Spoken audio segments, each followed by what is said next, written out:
আসসালামু আলাইকুম। কেমন আছেন সবাই? আশা করি সবাই অনেক ভালো আছেন। আলহামদুলিল্লাহ আমরাও অনেক ভালো আছি। আমি কেমন আছি পুরোটাই আমার অজানা। না কষ্টে আছি, না আনন্দে আছি, না দুঃখে আছি। কিছুটাই আমার জানা নাই। মাঝে মাঝে মনে হয় যে নিজের চেনা মানুষগুলো অচেনা মানুষের মতন না আমার সাথে ব্যবহার করছে। তখন মনে হয় যে এরা না আমার সাথে দূরত্ব বাড়ানোর চেষ্টা করছে। বাড়াক না, যে যার মতন থাকতে পারে থাকুক। আল্লাহ আমাকে ধৈর্য দেখ, এটাই বলবো আল্লাহর কাছে যে আল্লাহ তুমি আমাকে ধৈর্য দাও। কত ধৈর্য পরীক্ষা আমি দিতে পারি, আমি এর জন্য প্রস্তুত, আমি দেব। আল্লাহ তাআলা আমাকে এই ধৈর্যের ফল হয়তো ভালো কিছু দিতে পারে, আমি এই অপেক্ষায় থাকব।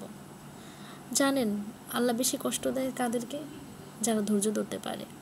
ধৈর্য ধরাও না একটা নেয়ামতের জিনিস।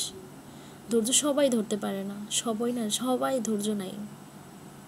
আমি পারি ধৈর্য ধরতে, তাই আল্লাহ আমাকে এত ধৈর্য দিচ্ছে। ধরি না।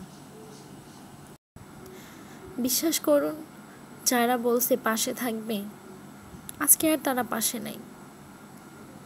যখন দেখছি খারাপ সময়, তারা না পাশ কাটিয়ে চলে গেছে। ভালো সময় না আপনি সবাইরে কাছে পাওয়া যায়, খারাপ সময় কাউরে পাশে পাওয়া যায় না। ওই যে কথা আছে না, বৃষ্টি হলে বোঝা যায় ঘরের চালের কোন জায়গা দিয়ে ফুটা।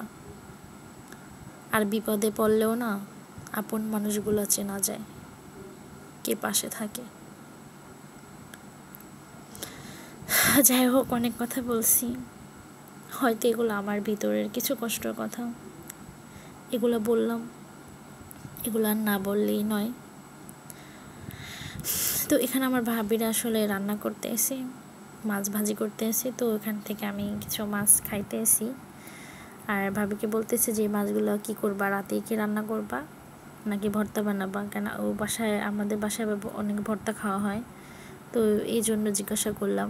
তো এখানে আমি কিছু মাছ খেতে আসি, আর ভাবি বলতেছে যে না মাছ খাইও না। আমার দুই ভাবির সাথে এখানে আমি অনেক গল্প করতে এসেছি, আর কথা বলতে এসেছি যে ভাবিরা কাজ করতে এসে না। আমার ভাবিরা আসলে মাশাআল্লাহ অনেক ভালো, অনেক ভালো।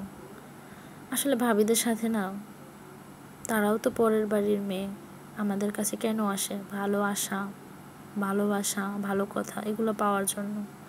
আমরা যদি এদের সাথে দুর্ব্যবহার করি তাহলে তো হবে না, কারণ এরাও তো একটা মানুষ, এরাও তো কারো মেয়ে, কারো বোন, এগুলো ব্যাপারটাও বুঝতে হবে।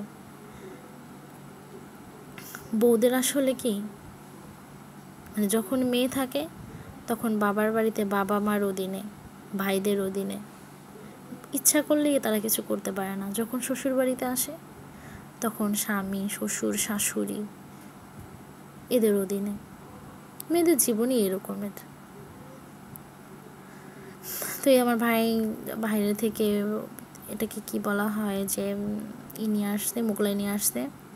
তো এটা নিয়ে আসছে, এখন ভাইয়াতে বললাম যে সন্ধ্যার সময় তো আমরা অনেক কিছু খাইলাম, এখানে চা খাইলাম, টোস্ট খাইলাম, এর ফাঁকে আবার বুটমুড়ি খাওয়া হয়েছিল। তো ভাইয়া আবার, আমার ভাইজি বাহানা করতে আছে, সে মোগলাই পরোটা খাবে, তো ভাইয়া আবার এটা নিয়ে আসছে বাইরে থেকে। তো এখানে সবাই মিলে আমরা খাইতে আসি, আর আমার ভাইজি এখানে খাইতে আসে। তো এখানে অনেকগুলো হাত দেখতে আসেন, তো সবাই এখান থেকে নিয়ে খাইতে আসি। আসলে ওইভাবে তো আর করা যায় না। তো এখানে আমরা সবাই মিলে এখানে খাইতে আসি।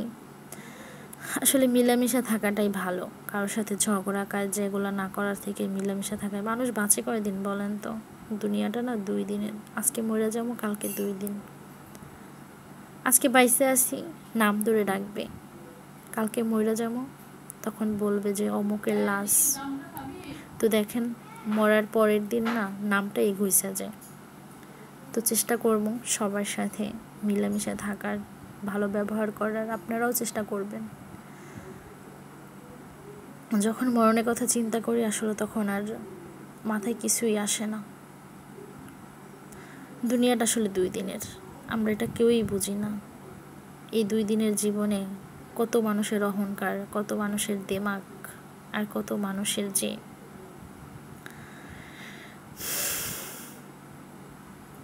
এখানে আমার ভাইজি খাইতে আসে, আর আমার ভাইয়া বলতেছে তাকে একটু খাওয়াই দেওয়ার জন্য। আমি বলতেছি যে ও তো মানে খাওয়াই দেবে এটা মনে হয়, এটা খাওয়াই দিবে না, সে মাথা ঝুলাইতেছে। পরে আবার কিছু টাইম পরে আবার এখন বলতেছে যে হ্যাঁ খাওয়াই দিবে, এটা বলতেছি যে দিবে, তাকে মোবাইল যদি দেখা মানে দেখতে দেয় তাহলে দিবে, আর না হয়তো দিবে না। তো এখানে আমার ভিডিওটা শেষ করলাম। সবাই ভালো থাকবেন, সুস্থ থাকবেন, আল্লাহ।